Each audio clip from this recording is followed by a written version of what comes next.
Hello and welcome to another episode of Showcasing North Leeds, where I'm on a mission to find all of the local businesses in North Leeds and beyond. And today I'm delighted to be welcomed by Zoe from Roundhay Swim. So you've had the business now for 4.5 years, and it's unique child-led swimming for babies and children. Mm-hmm. That right? That's right, yeah.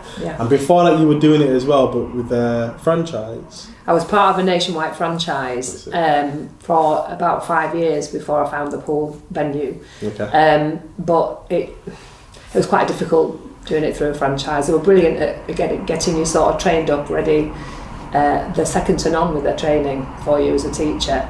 And it was all new to me then, that's like 10 years ago. But hiring pools around Leeds and Bradford meant that firstly they're very expensive, secondly you don't get the hours that you need that's conducive to your business. So babies don't want to come swimming at 6 o'clock at night, generally. Okay. Yeah, so I was looking for a place to build a pool for quite a long time, and it needed to have parking, it needed to have the right space for what I do. Yeah. And it needed to be for me, it needed to be within sort of Moortown, Shadwell, or Woodley, Roundhay, Chapelton, basically North Leeds. Yeah. So normally I would ask what made you set up the business, but I think I know that from what you've just said there, from what you were doing. What made you get into this then?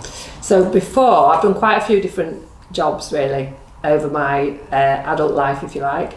So having had my 2 boys, I was part-time in an estate agent actually, for quite a long time. So before that I was full-time valuer, and then I went part-time while the boys were little, and it was fine, but it wasn't fulfilling enough, and I didn't want to go into the role full-time. I knew that wasn't for me, for being out and about and sort of making my own decisions. So I was looking for something that I could work around the boys, that was preferably term time, because you know what it's like when it's school holidays, trying to organise the, so I looked at a few different things, and I just came across the advert asking for people to sort of show interest if they fancied teaching babies and children how to swim. So for me it was a bit of a win-win, because I've always loved swimming. I'm not a competitive swimmer or anything like that, I just love swimming. And it's the most important life skill I think that you can give your child. And I love children, babies and kids and toddlers, and you just get so much joy from them. So for me, I thought that's it. Okay. So I went for it. From the advert. Yeah. Okay. And then talk to us about Roundhay Swim. So what is it that you do specifically? I know I've obviously did a little brief introduction, but what is it that happens at Roundhay Swim? So obviously the venue's bespoke to what I required. So I took all the best bits of the pools that I hired and put them into mine. So firstly, it's warm. The pool, the water is warm. It's, honestly, just to stop you there, that for me is an absolute blessing, because my girls, my 2 girls, Lene's been going and then Olivia's now there, and when I go with them, getting into that pool, it just feels so good because of how warm it is. Listen, I don't want to be cold. I don't want to I used to have to wear a wetsuit and a thermavest over the top of me at some of my pools, because I was in there 4 hours at a time. No. So, but it has to be warm anyway, so that we can teach babies from 2 months. Right, okay. So 2 months or 10 pounds they can start in weight, because we're at 32 degrees in the water, and the air is the same temperature. So that's why you don't get this awful shivering when you get out. So all of those things are important. It means, for me, a cosy child's a happy child. They'll learn and they'll progress better than shivering away and not being, And then the changing is all separate cubicles, whereas a lot of the pools that you hire, they're not, which becomes very difficult if you do get a dad turn up that you didn't know was coming. So that was important. And it's clean, and I'm in charge of it, and I keep it pristine, as you know. And I just kind of try to give everything to everybody who, say you're a first-time parent and you're bringing a tiny baby or a toddler and you've never done it before. I want someone to walk in and feel welcomed, warm and stress-free, because you are stressed when you've got small children. And then the rest of it, the learning, just follows on nicely from that, doesn't it? So I like a welcoming space and an inclusive space. What kind of things is it that you say? I'm asking you this because I know the answers, but what kind of things that you say that you teach? Like, is it to get the babies used to water? Is it to get toddlers to swim? What? Well, the earlier you start a child swimming, the more you're going to get from it. Yeah. Okay, so if you start a baby swimming, a lot of people understand that's very important, but some people have a view that, well, they're not learning anything, but they actually are. So all of us are born with this innate ability to absorb information, and you learn from your primary carer, don't you? So when you're at home, you teach your baby how to hold a spoon or etc. Yeah. It's exactly the same in the water. Okay, so we have a program that starts from 2 months. Each term is written, the activities are written alongside developmental milestones, so that, say, from 2 months to 4 months, you're in that term, you're going to do activities that are compatible with where your baby is. Right. But it's all about getting babies used to being in the water. We don't ever submerge babies without asking them if they'd like to go. And we're all diploma trained, which puts us in the top 10% of teachers in the country. Yeah.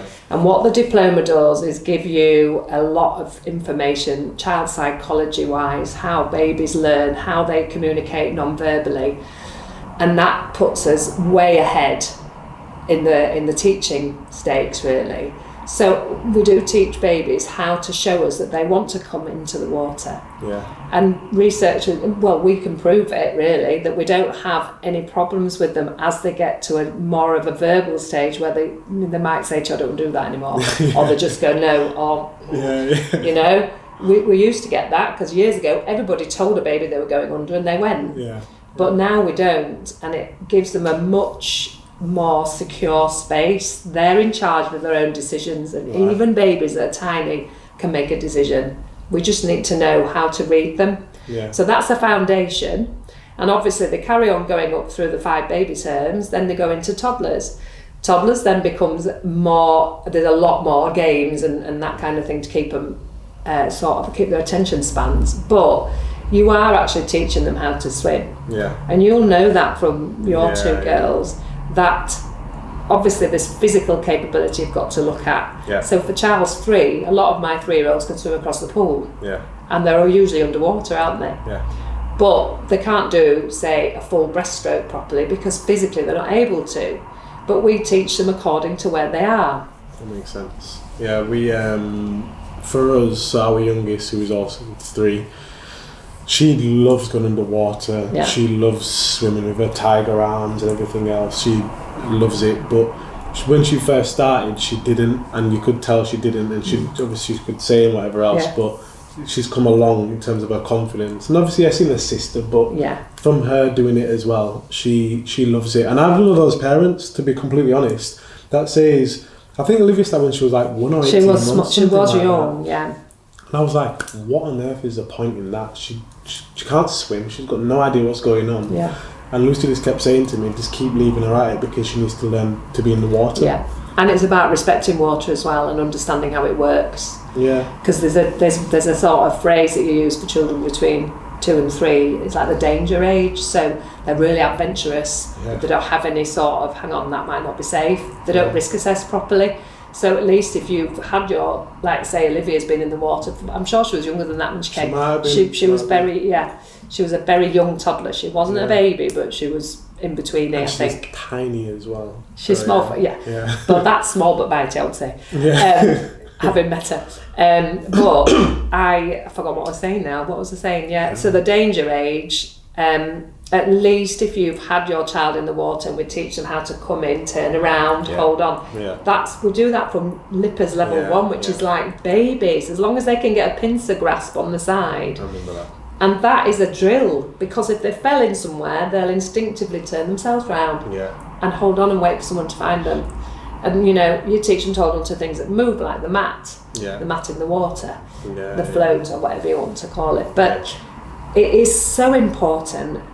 And now when we teach our school-age children, there is a massive difference between a 4-year-old that comes to me new and a 4-year-old that's been with me right through our programme. Yeah, I can imagine. they're just way ahead. They can swim on their own. Yeah. That, you know, they're not scared. They're confident. They're happy. They know what they're doing. And then I want you to talk a bit more about the classes as well, because how big are the classes? Because one of the things I like is, I say big, how small the classes. Yeah. Because of how you get that, or not one-to-one, but more or less one-to-one learning. So how big are the classes? Explain. So the pool is it's not a bad, it's quite a good size, but we didn't overload it. So with the baby programme, there's a parent, obviously there's a parent in the water alongside the children until they get to about 3.5, 4. Yeah. So there's 5 pairs in the water, so 5 carers, adults, and 5 babies. Yeah. When they get to about between 18 months and 24 months, we take 1 out, so it's only 4, because they need more room, because they're starting to develop, they're starting to swim and move around. There's more there's a lot of games, isn't there? Yeah. We have a lot of fun in our classes, and that's what I want. I want fun, singing, games where they don't realise they're learning.